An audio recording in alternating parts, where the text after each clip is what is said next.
Hey everyone, welcome to the 36th episode of the Open One podcast. And today I'm joined by Lawrence King, who has been made huge waves in the Twitter money world and has been in the online business scene for many, many years and has served as a great inspiration for many people looking to start a business online, make money online, but also to escape the terrible conditions of life in the UK, as anybody who's been experiencing this summer will tell you that it's been pretty dire out here, but there is hope. There are other places in the world, and Lawrence is living in one of them right now. And I'm really excited to see what we're going to get into. We're going to talk about, I guess, everything that he's been going through in the past 10 years. It's been online. So welcome to the show, Lawrence.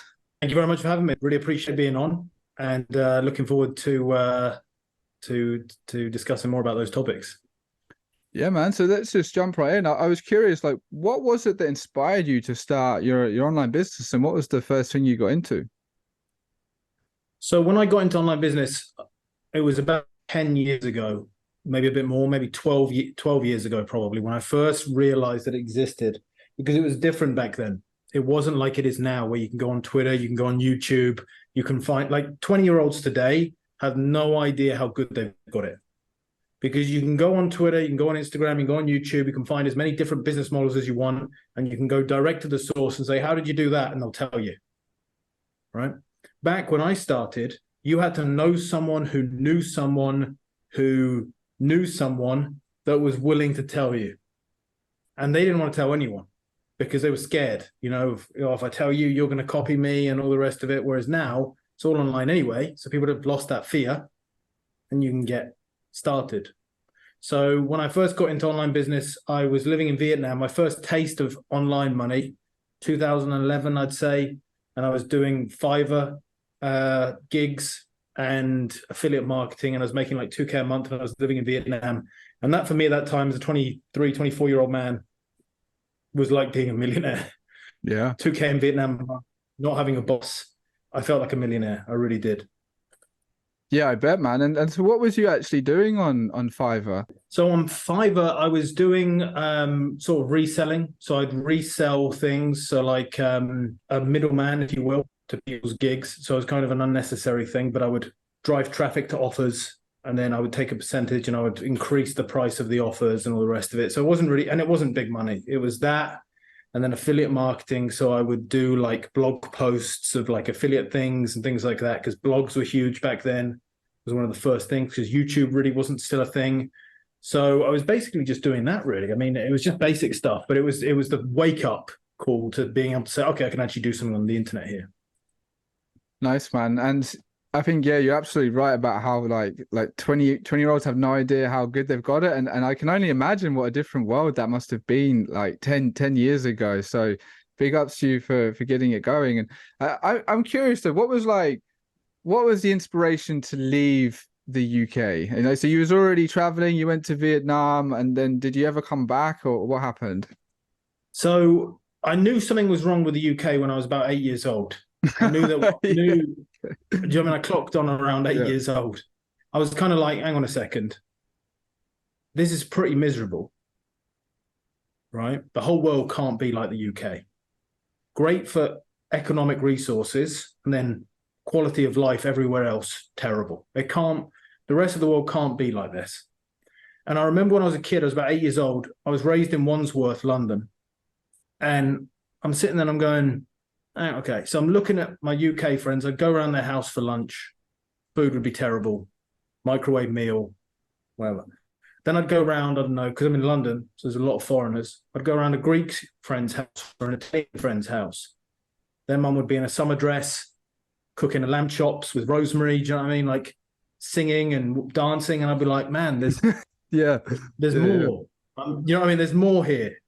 And then when I was 17 years old, I thought, you know what? I'm moving to Italy. I don't care.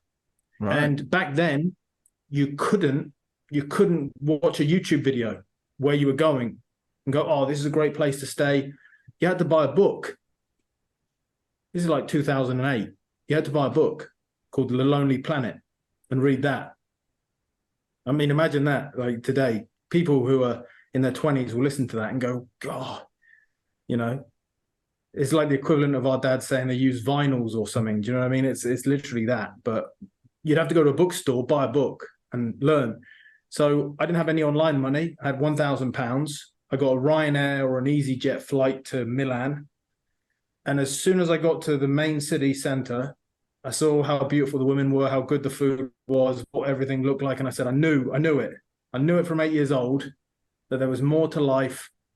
Bad food, terrible weather, misery culture, negativity, because that's another thing about the UK. It's a very negative place. Everyone's negative and bringing people down. And do you know what I mean? It's a very miserable place. You know, I went back for the first time in 10 years a year ago, and everyone's got face of thunder and they're storming through the metro and everyone's pissed off. And, you know, it's not a great quality of life, to be honest. I would say as a man, being in the UK is probably one of the worst quality of lives going. Wow, that's huge to say that, yeah. Yeah, that I've like, you know, obviously someone will listen to this and go, no, but what about this random place? Okay, you got me there. But in general, through my travels, I haven't really found one that's worse, because you live to work, women aren't that attractive in the UK, food isn't great, and then you're paying 45, 50% tax if you're successful. You never see the sun. Everybody around you is negative. They're scuttling from place to place. And, you know, it's almost like a sort of dystopian reality of just misery, you know? And then I'll come to somewhere like South America, employees here. They make $500 a month. They've got a stunning girlfriend. There's sun every day. They're playing football on the beach. Do you know what I mean? Like, it's a different quality of life. And it made me realize having that economics in the UK is the only real benefit that you've got. And outside of that, there's not much there. Do you know what I mean? Yeah, I would agree on the whole, although there is a good few spots if you can find them, but it is, you know, the people are here a bit down, and it is quite challenging to be a lighthouse in this dark place, not just like with the actual weather, but for the consciousness of the people. It's tough, man. You gotta be tough to get through it. And like you say, if you can find somewhere else that's better, I mean, why not go there, right? So I did a tweet actually that went semi-viral, which was, if you are a UK man, and you can stay there, you're one of the most mentally tough people in the world. Because if you came here to Brazil, if you go to Brazil or here in South America, and you say to a man who's used to dating absolute stunning women, because all the women are beautiful and the weather's right, you've got to go to the UK, no more beautiful women, horrible weather, your food isn't going to taste of anything, right? Good luck. A lot of them struggle. They'll be able to hack it for a year, 2 years, get their money up, but their dream is always going to be to come back. Yeah, can't blame them. And so let's take a bit of a journey through where you've been, like from where you are now. So where are we? We're in Vietnam. We're getting $2,000 a month. Like where did we go from there? We're on Fiverr. What was next? So this is like 2012 now, 2013 coming into. And I was in Vietnam, and as a side hustle, I was just doing a bit of anything I could. I'd do anything, you know, a bit of Fiverr, a bit of this, teach English if that was available. And there was a penthouse, and someone said, if you could rent this penthouse, because they were so desperate to rent it because it was really expensive. It was like $3,000 a month. In Vietnam is a lot of money, especially back then. And I said, I'll rent it, because they were offering 3 months rent from the contract. So that's $9,000. So I start asking around, because I think $9,000, this is great. You know, it's like 6 months of money. And I find this foreigner, this guy from the UK, and he's like, yeah, I'll take it, $3,000. Show it to me. If I like it, I'll get it. So I show it to him. He rents it, and I'm going through hell with the owner. Do you know what I mean? Like, I'm really going through hell. I'm seeing all this. He's seeing how hard I'm working for it. Long story short, rent him the apartment. He calls me 2 weeks afterwards, and he says, can you come meet me at this restaurant, whatever. So I go meet him at this restaurant, 62, 63-year-old man. And he goes, I'm making $20,000 a month on Amazon, and I need a young guy that can help me, because I'm old, do all the work, and I'll pay you. And I thought, and he goes, I'll give you $3,000 a month. And I was like, this is more than I'm getting for all my stuff, you know? And at the first, because I've never met anyone, like people now, you go anywhere now, you'll meet a whole group of people. He's doing Bitcoin, he's doing agency stuff, he's doing this. It didn't exist then. So when he told me he was doing 20 grand, I was kind of doubtful. But no one makes 20 grand a month. That's mental. Do you know what I mean? Like, no chance, you know. And I'm making 2 out here and I'm struggling, doing hustling and all the rest of it. There's no way this guy's making 20 grand, like working a couple hours a day. Impossible. And I went to the penthouse that he'd rented. We got to work and I saw he was actually making 20 grand. And he took me in under his wing. And we took his business from like 20 grand a month to like 250 grand a month, all the way up to like 500 grand a month at one point, profit. And that was over a 1.5 year period.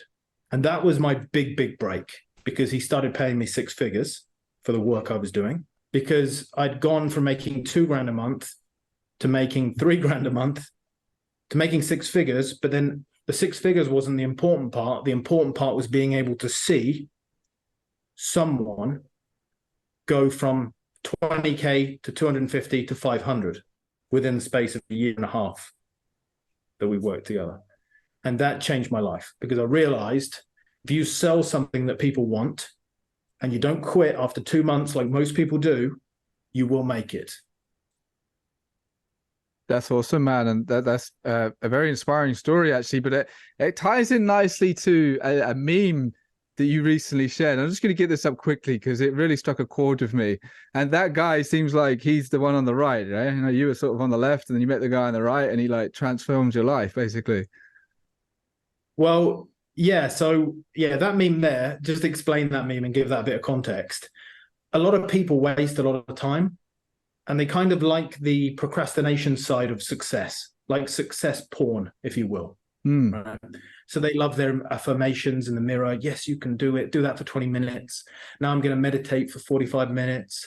Then I'm going to, you know, do my morning walk. Then I'm going to have a cry. Do you know what I mean? Then I'm going to scream at the sky for 20 minutes. And then I'm going to journal for an hour. And it's like, mate, why don't you just wake up and do some work? Do you know what I mean?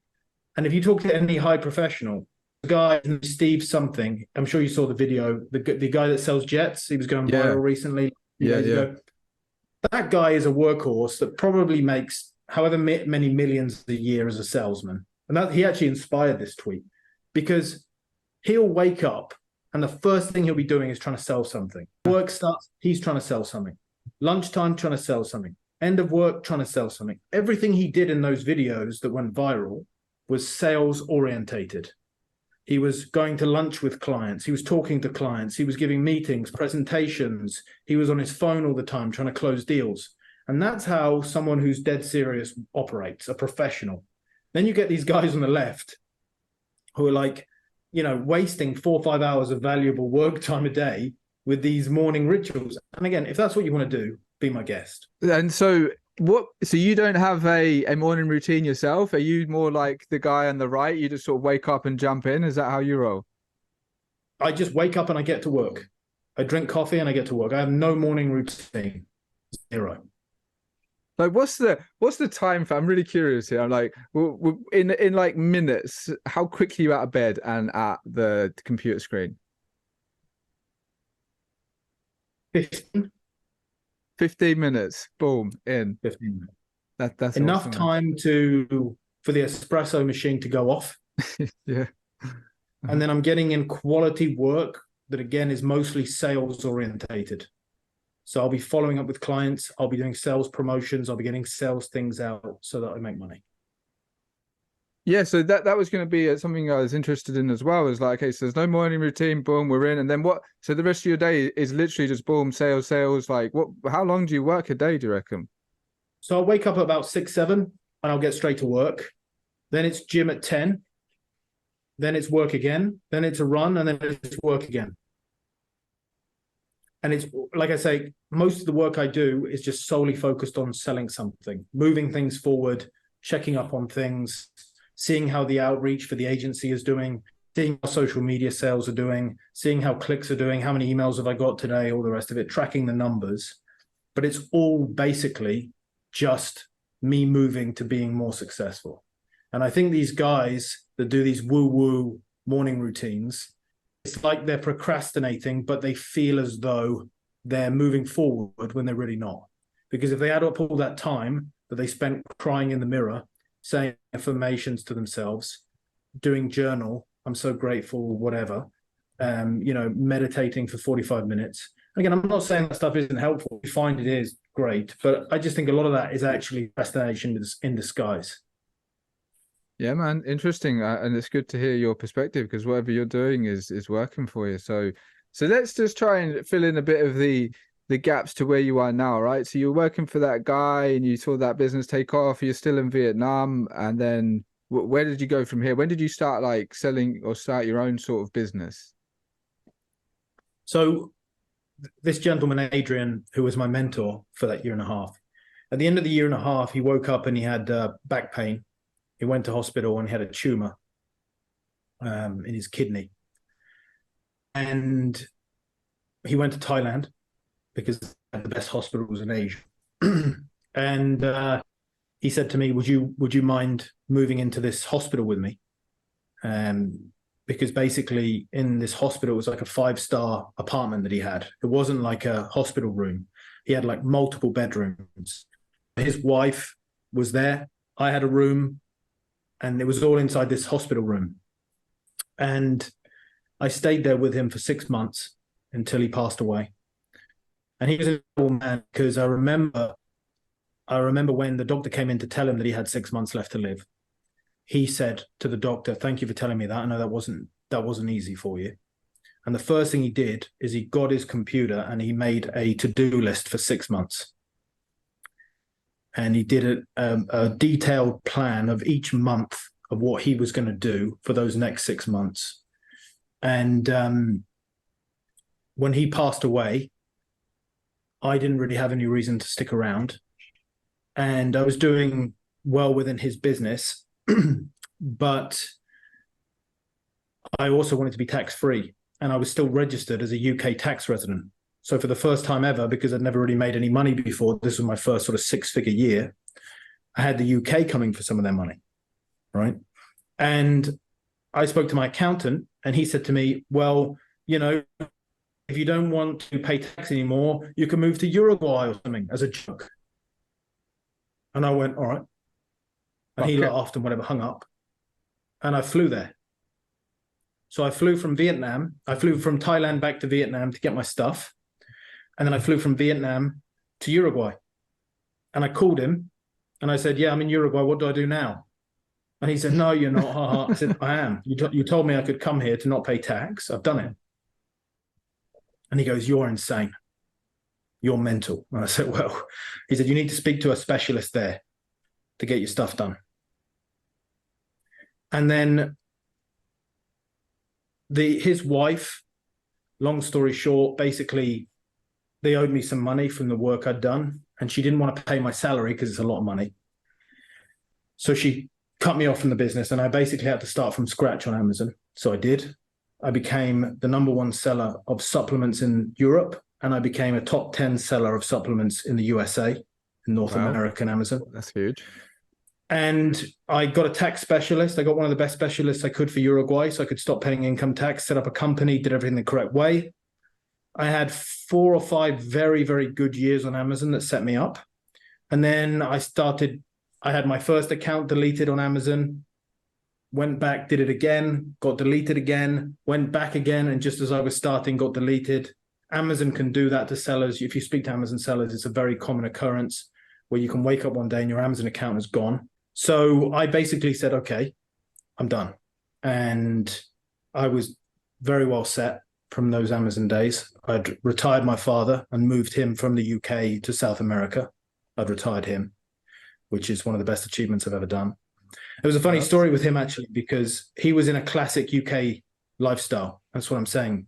You don't realize how bad when you're in it. But he had the classic UK man's lifestyle. The miserable cubicle, the grey tube ride from work, from home to work and back.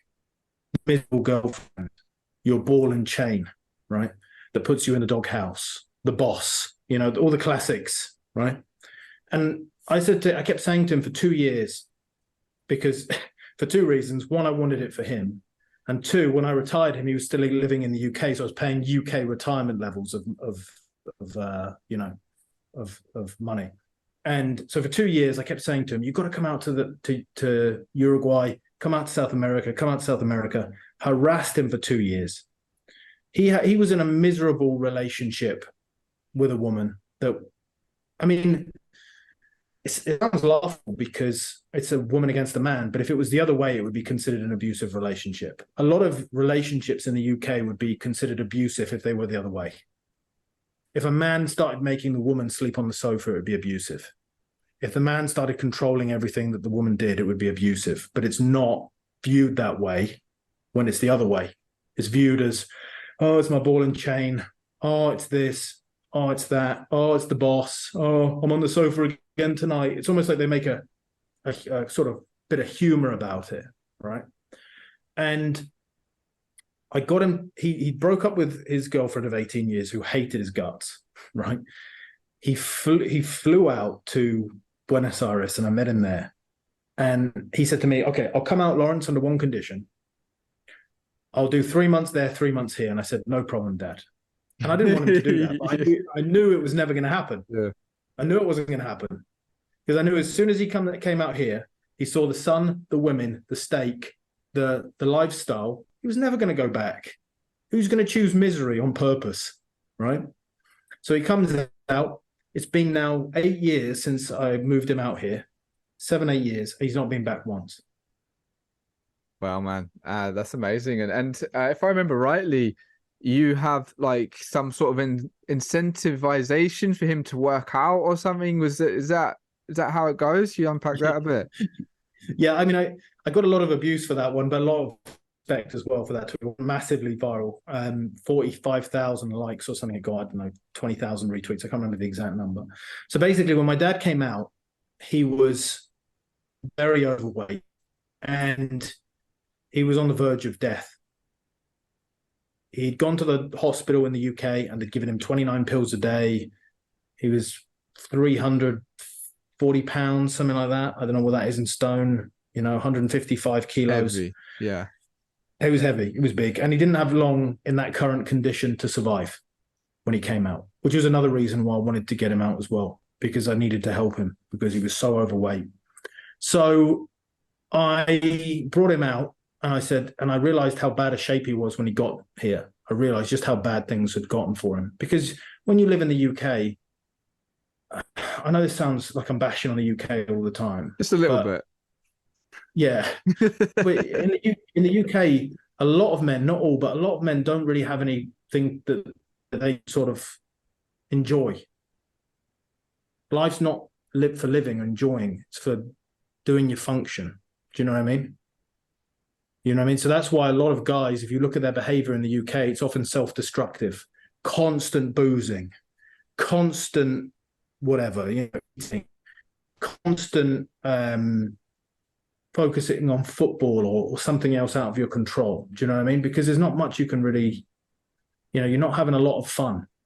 You're living, you're earning well on paper, but you're not having a lot of fun. So a lot of people try and drown that out in other ways.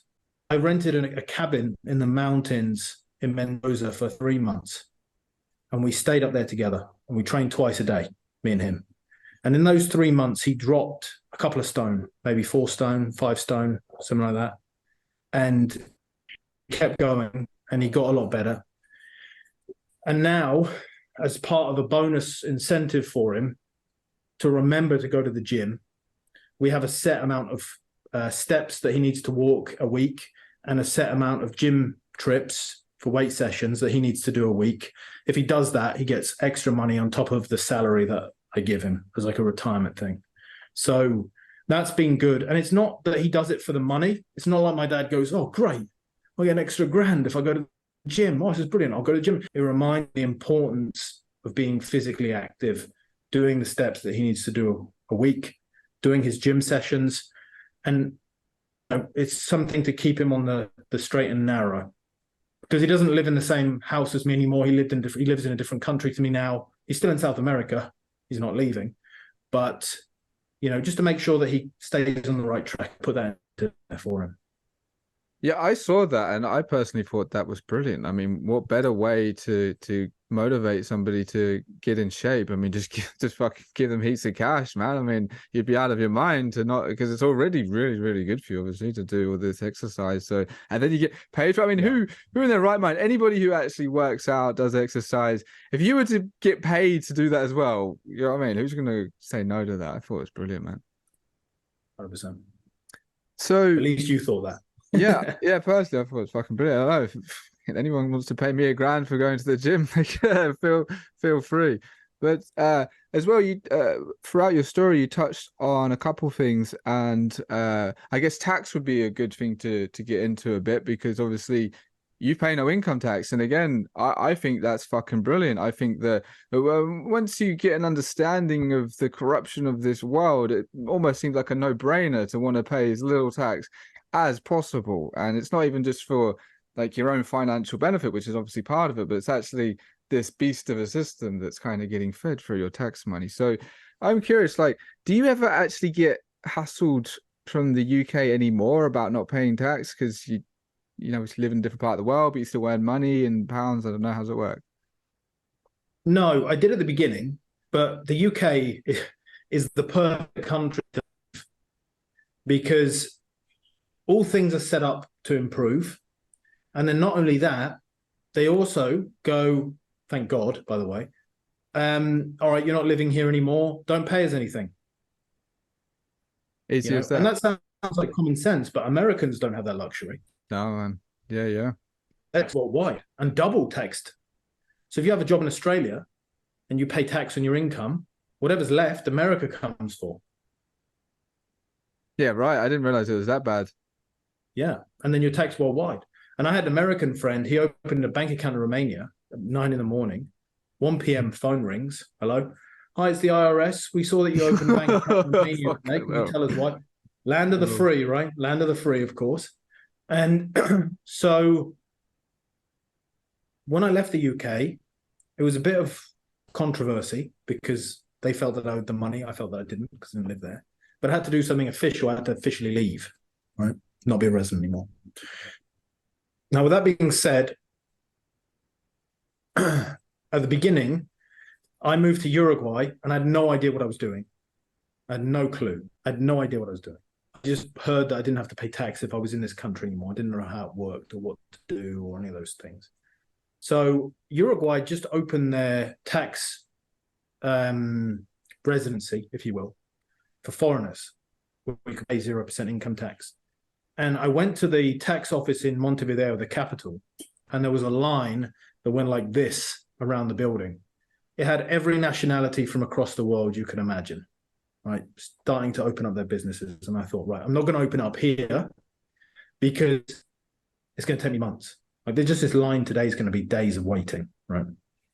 So I went to a small town with 50,000 people and I walked into their tax office and they'd never seen a foreigner before. And I said to the woman, I said, I want to open up a business. And she said, I know, I've seen this on TV because I was the first one to ever do it in this town. She said, you don't want to pay income tax anymore, do you? And I said, no, that's right, I don't. And she said, yeah, no worries. What you need to do, she double checked first, do this, pay $20. You'll have your company next week. Oh. And I said, oh, just like that. And I said, and I don't have to pay income tax anymore. And she said, nope, not here, you don't. And I said, wow, that's brilliant. Thanks very much for that. And she was so good to me, this woman, that I went to I said, what chocolates do you like? She said, Ferrero Rochers. Oh, yeah.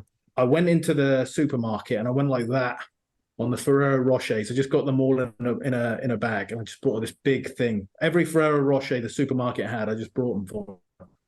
And I had a good relationship with her and the whole office because it was such a small place. You can do that. That's the advantage of being in a small place. You've got that, there's not many people there. They know you, you know them.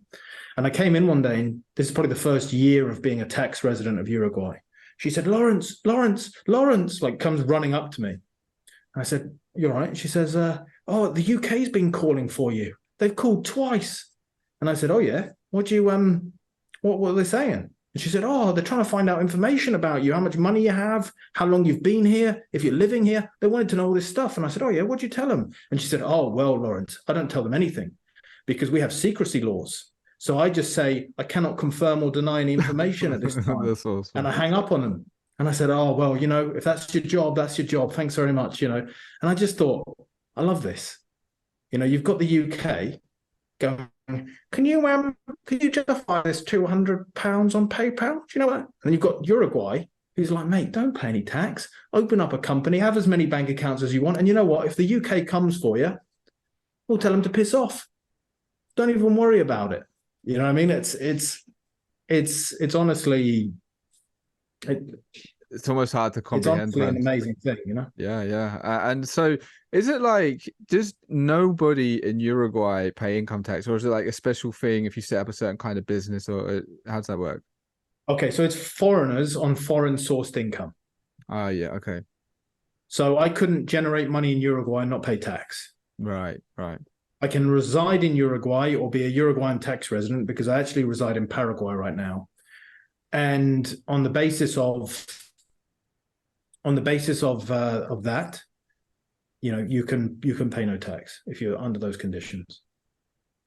And so, is there much of like an expat community building there? Because I remember you saying this tweet stuck with me. It's quite funny. It was like, yeah, I get these messages from people and they're like, hi, Lawrence, I've brought the family, the wife and kids. I'm in Uruguay now. Thanks. Now what? Like, is there a lot of people coming over now? Yeah, there is. And I honestly go, what? Because I'm just an idiot on Twitter. Exactly. That was the line. Yeah. I'm just an idiot on Twitter. Do you know what I mean? So people go, hey, Lawrence, I'm here now. I go, all right. Sweet. And they go, yeah, fancy a coffee or whatever. I brought my wife, my 4 kids, and I'm thinking, shit, I just changed that entire family history. Their family tree, when they look back in 200, 300 years, and go, yeah, and at this point, these people moved over to Uruguay or Paraguay because my dad followed Lawrence at some point and everything changed. Yeah.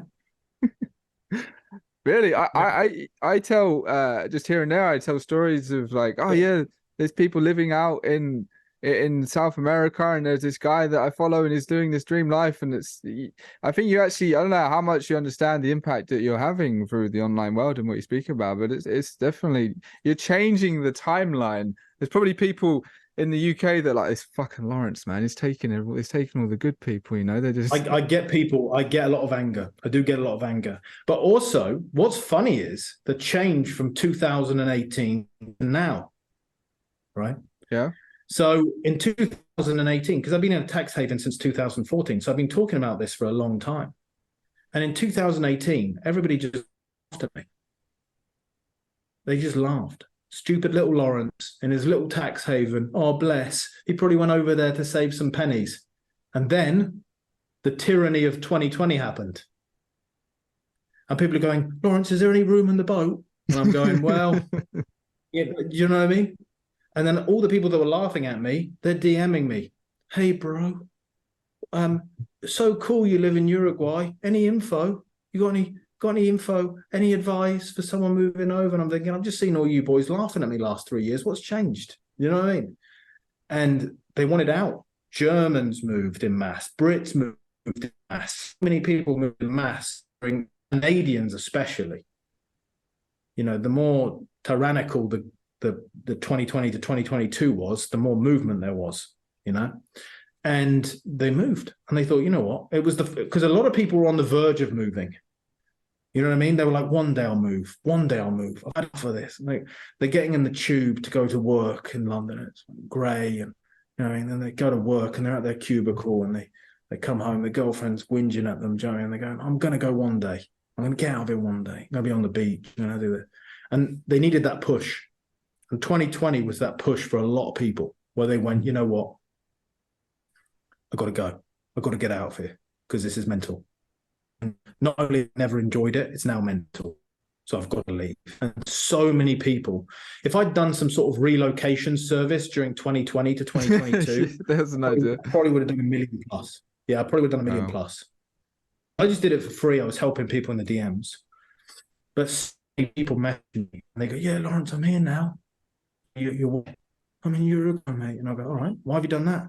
You've been tweeting about it the last 2 years. It looked good. And I'm going, Is that the only reason you moved? I'm thinking, how did I do that? You know what I mean? Because I'm just, in my mind, I'm just an idiot with a keyboard. Do you know? And that's what I say for anyone listening here that follows me. Just remember, I'm an idiot with a keyboard. Do your research. Do you know what I mean? Have a holiday first. You know what I mean? Have a quick holiday, all the rest of it. Yeah, man. And okay, so that's interesting because yeah, it did get fucking mad here, and it was challenging, man. And there's a whole story of how the UK mobilized fighting back against this madness. But I don't blame why many people just getting out of here. But so this might be interesting for people to hear as well, because like, what was it actually like in Uruguay throughout all of this? Did you guys have any of these like lockdowns or mask mandates or any of that? So I was in Paraguay and Brazil.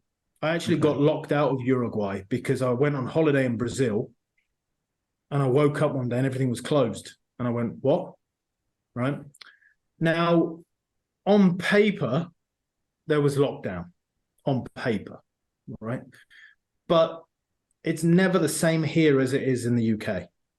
Because in the UK, if they say, right, boys, find people who are in the street, no one's celebrating Christmas, clap for the NHS, this, and the rest, everyone's going to do it. And the police are going to do it to the letter. Here, the police are going to go, oh, what? I've got a lot of people in their homes. I'm not doing that. I don't get paid enough to yeah. Nice. And they'll see you in the street and they'll sort of nod at you like, you know, crack. Do you know what I mean? Like, crack on. And there was just none of it. And the police would go, look, mate, we know it's a load of bollocks. We know it is. It's all bollocks, but you can't be in the street. And I'd go, all right, boys, I'm just doing this thing quickly. And they go, all right, we didn't see you. You know, because you don't have this, you know, in the UK, it's like, if there's, I always felt when I was in the UK that if there was someone doing something mental, the police would be scared of them. And if there was someone doing something small, the police would blow it out of proportion, like, you know, some fine or your vehicle doesn't correspond with the correct blah, blah, blah. And they're all happy and there's 4 of them and they're writing you. So here it's the complete opposite. And I could still enjoy my life and live my life. And when I was saying this stuff during that time, people were going, I bet everyone's dying then. And I go, not really. Do you know what I mean? And it was all just, you know, we know now that it was exaggerated massively, right? Oh, yeah. You can say that safely now. I couldn't say that 2 years ago because, you know, people would go, how dare you? Whereas now I think people are, you know, more mature, like, or they've just, you know, it's just not a debate anymore. That it was exaggerated, at least, whatever you want to call it, however bad you want to say it was exaggerated. And it basically was just living life normally, you know, and gyms would open and I'd say to the gym owner, aren't you supposed to be closed? And he'd go, police came and we all just laughed and they left. I went, all right, sweet. He went, don't worry, I'm not closing this gym. Wow. Yeah, that's so different because there was a few gym owners that actually did this in the UK, but they didn't get a police officer coming laughing. It was like, I remember just seeing it again in my eyes. They're like full fucking gear coming in, 30 police officers all in black, just like they're. You know what I'm saying? Yeah. It was... Sting operations. They had sting operation, undercover gym goers. Do you know what I mean? Getting in the circle, right? Are you staying open? Are you? And that's exactly what I was saying. Something like that, 40 police. Some guy's going mental doing something crazy. Police will be a bit scared. Oh, don't touch him. He's, you know what I mean? I'll just let him do his thing. Whereas something like that, there'll be 40 SWAT police officers with an undercover sting operation to get a gym owner from, I mean, it's insane. Insane. It was, bro. It was quite a battle fighting back against it all. So, as well, let's get into a little bit about what you've been doing recently, because you've just launched something that looks really awesome. And I actually have a friend, I'm not going to mention his name, but he's actually in your new venture and he's loving it, the Income Lounge. So do you want to just talk a bit about that, because it seems like a really cool idea, man? Yeah, well, I appreciate that. So basically, I've never had an affordable per se product. I've always done business building programs for 8K plus. So 8K is the minimum spend with me normally. And I thought, I wonder if I could help a lot of people in an affordable way and help them get the business advice that most people would need $5 to $10, $15,000 to be able to access. So I set up the Income Lounge, and it's doing quite well. And I just give as much value as possible. And because it's not one of these woo-woo, I've joined a lot of groups where it's all woo-woo stuff. Again, do your morning meditation, do this, let's talk about motivation. Let's talk about this. What I actually talk about is legitimate business tactics that you can use to make money. And there are people in there making money all the time, people setting up agencies, getting their first clients and things like that. So I'm with that. And I'm just seeing how far that will go. I've launched some softwares off the back of that, for people, and have grown those softwares out, which I'm very happy about. And I'm glad your friend's enjoying it. That means a lot to me. And I'm looking to just see how big I can get that. If I can turn that into a really big group, I'd be very happy. And like I say, it depends what you want. Some people join it and they're not happy because they want 25 courses to go through. They want to learn and hoard information. If you want that, the group's not for you. The ones that want to actually set up a legitimate online business and get their first 5, 10K a month, it's right up their street. So those people stay happy, good business, and all that good stuff. That's awesome. And so when you say about the software that you've built off the back of it, can you expand that a little bit? What do you mean there? Yeah, so I have a lead scraper for LinkedIn that I've got. I want to grow that to a semi-decent MRR. And I'm launching a CRM as well, which will be, launched off the back of it. So I just send people to my own products. So I say this, you can use this, and people join. So it's been good. It's been good so far. And like I say, I hope to grow that. I don't think it will ever be like a Hustlers University that's doing like 4 million a month. I wish it would be, but I'll do my best to try and get it up there and help somewhere, people. didn't he?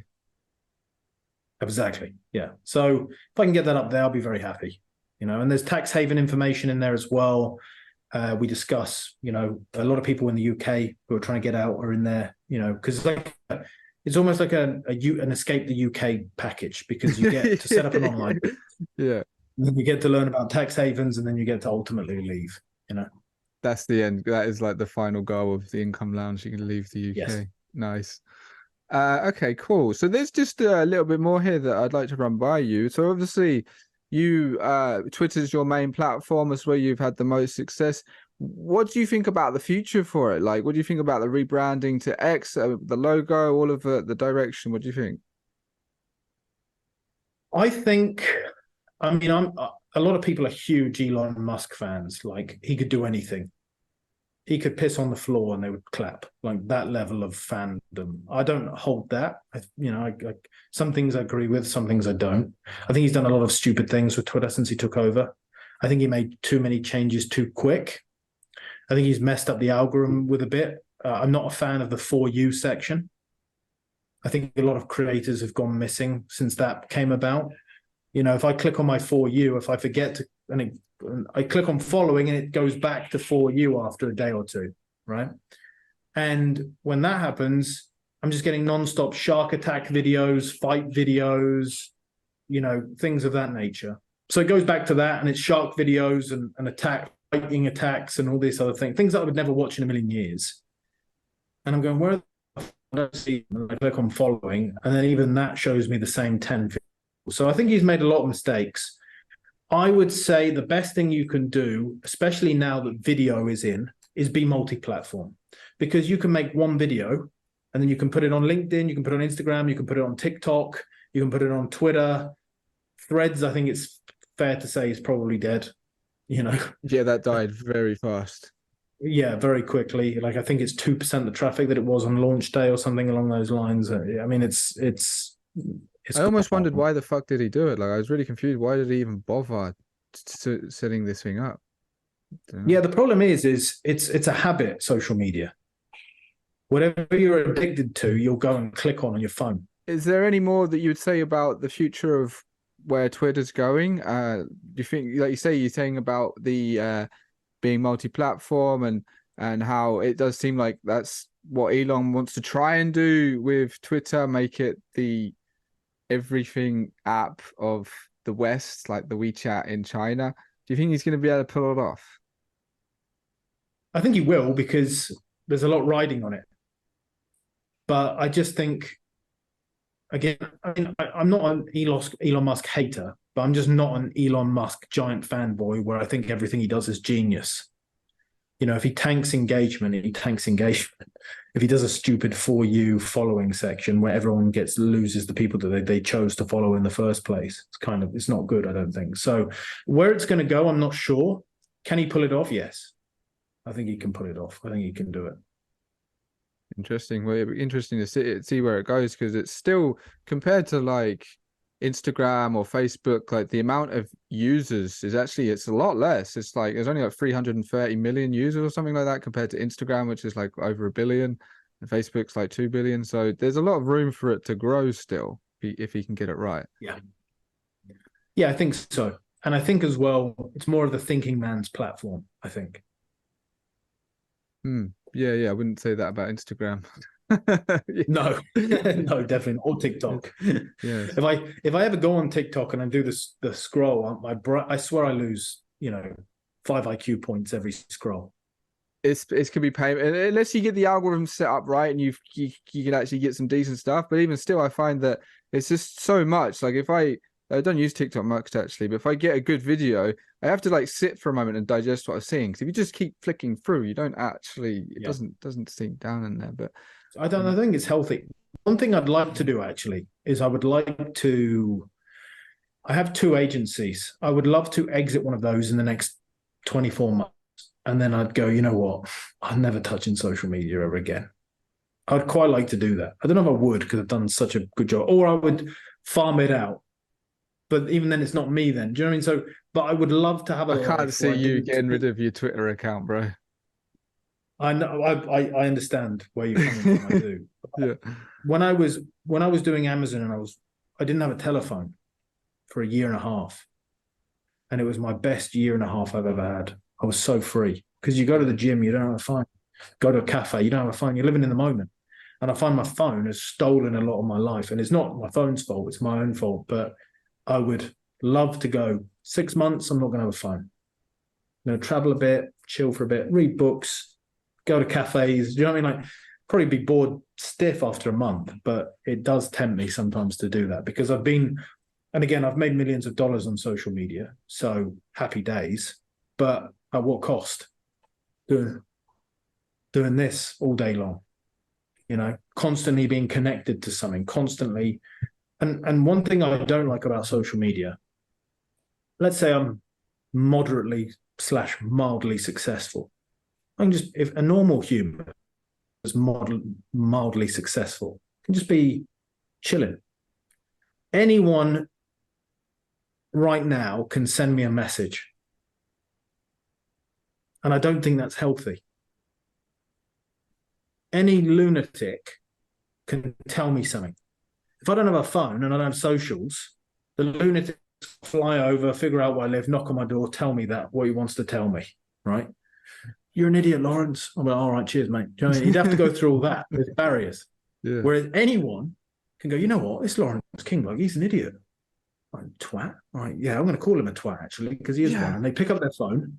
You're a twat, mate. You know what I mean? I've been called do you know what I mean? And I've been called a twat. Before I had socials, there was a bit of a barrier. Now there's none. Do you know what I mean? So you do have to deal with that sometimes. Yeah, man. That's the pros and cons of the territory, isn't it? Yeah. So I guess just to sort of wrap up here, say there was somebody who was just about to get started on their online money-making adventure. What would you say to this person? So I would say join the Income Lounge. I wasn't going to say that actually, but now along with that, yeah, join the Income Lounge, absolutely. $29 at the moment, it's going up, but it's best $29 you can spend on a monthly basis. Cheaper than a night out, and you can set up a legitimate business, make yourself thousands of dollars a month off the back of it, so why not? But let's say you're not in the Income Lounge for whatever reason. I would say don't do what you think is a good idea, because you don't know what a good idea is, right? You've got no clue. This is your first ever venture. Don't think you know everything. Humble yourself, right? Accept the fact that you know a lot less than you might think you do, I'm not talking to you, by the way. You might be thinking, "Oh, Lawrence down the dig at me." No, I'm just I'm talking to the person I'm listening. already on the Just getting path a little bit. Yeah, started. So, in that regard, a lot of people have this mistake when they're coming up where they think, I need to be mentally clever. I've got to be so clever. This new app, no one's thought of that. I'm going to do this. And they complicate it. Really, you can pick something that's already working for other people, do the same thing. And if they're making 30 grand a month, you'll make 20. I got It's you. that Yeah, easy. yeah. Reverse engineer. Just reverse engineer what they do. And you won't be as successful as them because you're playing catch up.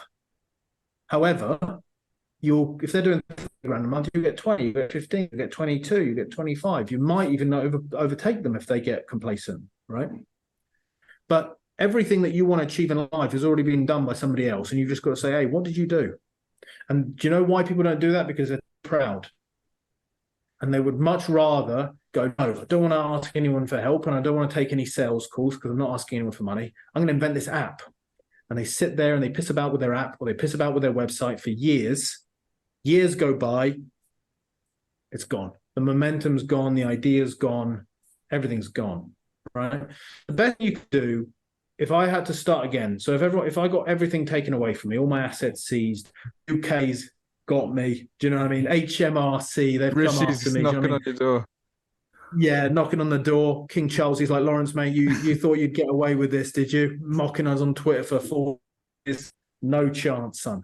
If everything got taken away from me tomorrow, I would just go back to high ticket closing and I'd get myself very quickly, which is just sales, by the way. And again, high ticket is a bit cringe, but it's what the term is. It's where you sell things for like $5,000, $10,000, $15,000 for people and you get a percentage. So let's say that there's an Instagram coach, he sells fitness packages, but for $10,000, he needs a sales guy to take the calls for people that book with him because he doesn't want to do them.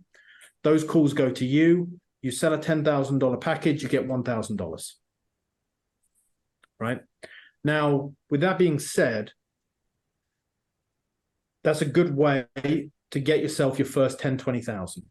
So I'd do that. I'd be back at 10, 20 grand within 2 months, 3 months. I'd be back there. Then what I would do is I would set up some sort of agency, whether it was email marketing, lead generation. I'd pick copywriting, anything that is in high demand and is a sellable skill. I'd learn it, practice it very quickly, take on a couple of clients for free to get that practice in very quickly. Wouldn't get on this, a couple of months. Then I'd go land 3-4 clients for 3 to 5K each. And boom, I've taken myself from $0 to $20,000 to $40,000 a month within 3 years. Well, I'll say 6. Let's say 6, being a bit more realistic. Awesome, man. That's solid. Cool. Well, thanks for joining me, Lawrence. Is there anything else you'd like to share with the people whilst I got you here? If you do follow me on Twitter, if you could follow me on LinkedIn, Instagram, Lawrence King, yes. And I've also just gone live on YouTube as well. I'm coming for you. Sure. Lawrence King YT is the channel, dropping gold on there. So if you want to follow me on there, if you saw a tweet of mine and you thought that's so good, I want to see it repurposed on another platform, now's your chance. Awesome. Well, thanks for joining me, Lawrence. It's been a pleasure. Thank you for having me. It's also been a pleasure. I really appreciate you and you're a great host. Thank you very much. Cheers, bro.